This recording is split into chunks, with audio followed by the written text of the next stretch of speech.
good evening. You were looking at the Patterson-Gimlin film, and you were looking at the very excellent version of it that has been edited, recropped, stabilized, enhanced, and improved so we can get a better look at the creature in the video by M.K. Davis. And this leads me to something that a lot of people have emailed me, have tagged me on social media, have sent me emails and links to videos. And I guess I'm not on Facebook, but I guess on Facebook there's a big thing going around about the Bluff Creek Conspiracy, or the Bluff Creek Massacre, however you want to call it. This was an idea that M.K. Davis came up with years ago. And yes, no, this is not a new thing that a lot of people are like, have you heard of this? Do you know about this? What are your thoughts? Oh my God, this is incredible. And people are either saying Bob Gimlin and the people who were there that day are a bunch of liars and slaughtered a bunch of these Sasquatches, and or they're saying I support Bob and they're trashing M.K. Davis. And I've mentioned it in a few videos, but I've really avoided talking about this subject. And mostly because, well, let me just do a brief synopsis really quick. What it was is the famous Patterson-Gimlin that was taken over 50 years ago today by Bob Gimlin, Roger Patterson, and apparently a few other people that were with him. That's part of the conspiracy. According to Bob, it was just him and Roger Patterson. But the conspiracy is a lot more that happened. There's a lot of ins and outs, a lot of detail, a lot of intrigue, if you will, from film editing to missing parts of the film to people that were there. And the long and short of it was that they set out, they shot a bunch of these creatures, these people, if you will, buried them, and when they shot them, they realized, oh crap, these aren't apes, these are a lot closer to people, especially when they started crying and making noise. The video that you see with Patty walking along the riverbank there, apparently she just got done trying to dig up one of her young that the people had shot, and they decided to take the secret to their grave. And there's a lot of intrigue and nuance to this. This is just a very super high level version of it, that there's a lot more going on, and there's certain spots in the video that MK has a hypothesis that you can see that's a blood pool. You can see things in the back that's blood, and there's missing parts of the film.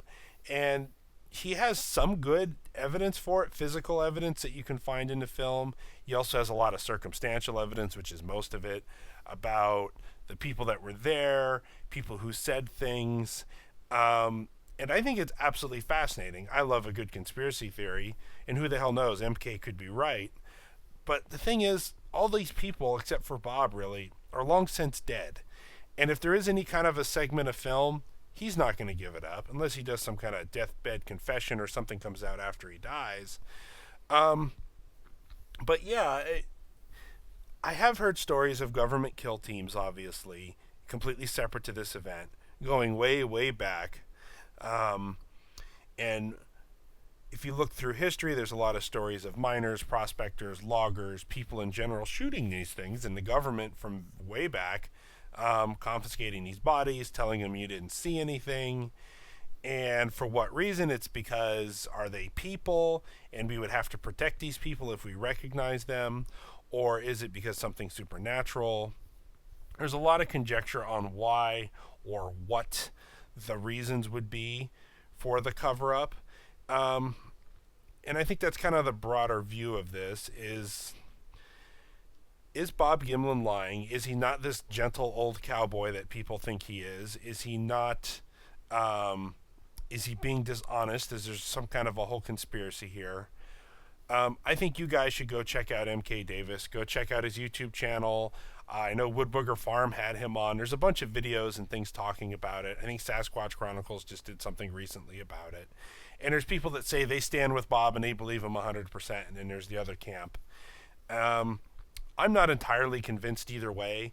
I don't know if they went out there and slaughtered all these Sasquatch and had all the cover-up and got the backhoe and all the things that were part of the story, or if it's somewhere in the middle that maybe they shot one or two, or there's more to the video than they're letting on, somewhere in the truth, or it's at face value. I mean, a lot of people still debate whether the Patterson-Gimlin film is even real in the first place. So these are all things that I think you have to think about when you're talking about the Bluff Creek Conspiracy. So I should tell you guys that I have met Bob Gimlin before. I've never met Roger Patterson. He died a long time ago.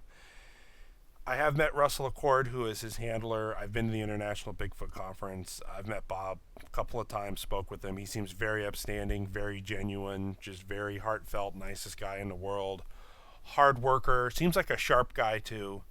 Um, but that being said, do people have deep, dark things in their past? Everybody makes mistakes. I think every family, every person has something that they regret to varying degrees.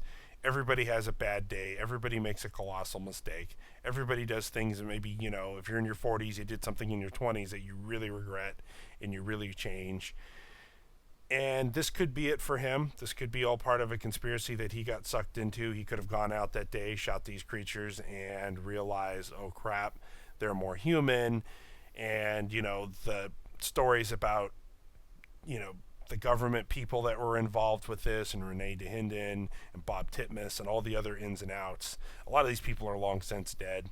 But another note I want to say on the bigger Bigfoot community, which I am really not a part of.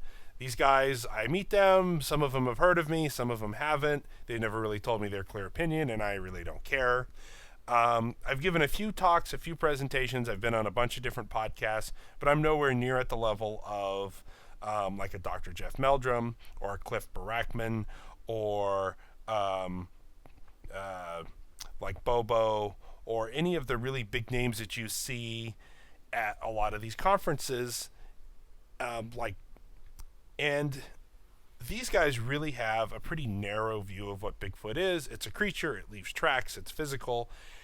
And it's always been really suspect to me that from talking to a lot of these Bigfoot big name researchers, none of them think that Bigfoot is violent. None of them think that they're really cannibals.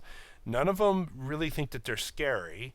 They all think, in fact, Matt Moneymaker said that you're safer in the woods with a Bigfoot around because they scare away the other predators. And I have a hard time believing all that. I think that there are people. I think they're cannibalistic. I think they can be very dangerous. I also think they can be very benign. And the main Sasquatch, pretty much most of my core beliefs about what a Sasquatch is and beliefs, are contrary to what the mainstream community believes. Now, I mean, I agree with them on track cast and size and vocalizations and physical evidence, because, I mean, that's what their main thing is. But what they are and how they behave and all that other stuff, I vastly disagree, which I think is why I'm never going to be part of the boys club with those guys. And I personally don't care. And I'm not holding that against them. But I look at Sasquatch very differently than the modern community does. I think they're humans with a paranormal aspect. I think they have a sinister, devious aspect. And I think, like any living creature, they can be dangerous.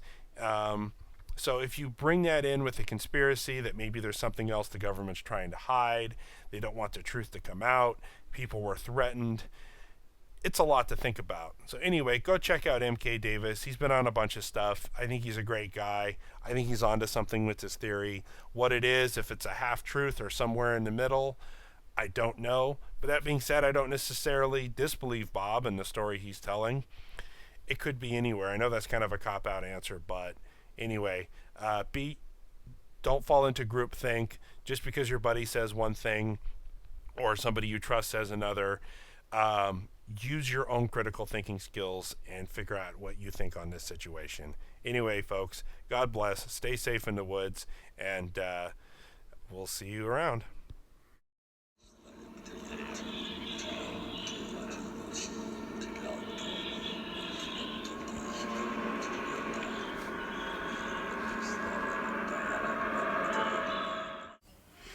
Hey, everybody. One more thing I wanted to say. Go check me out. I was featured in a documentary called Don't Call Me Bigfoot. You can find it on Amazon. I believe it's free on Prime. At some point they might charging for it. I don't know. But it turned out really well. I'm featured in it quite heavily. I was shocked how much they put me in the film. Myself and a couple of other really good Bigfoot researchers are in there. And it's a pretty good look at the subject. And since we're all stuck at home, why not give it a watch? Thank you.